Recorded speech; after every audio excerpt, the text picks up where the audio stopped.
So what was it like for you growing up in Daly City?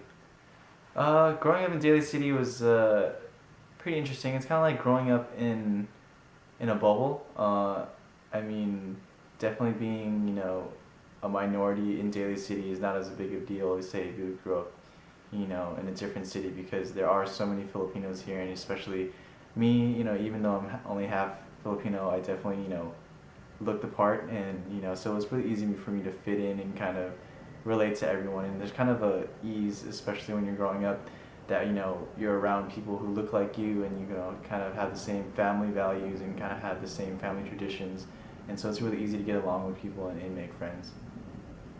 Did you deal with a lot of stereotypes growing up? Um, I mean, you do definitely grow up with stereotypes as a Daly City Filipino, but because you are surrounded by so many other people that are like you, those stereotypes are not necessarily negative.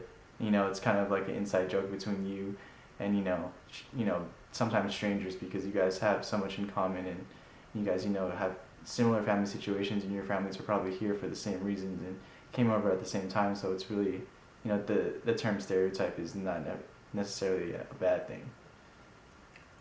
Were you aware of your Filipino identity?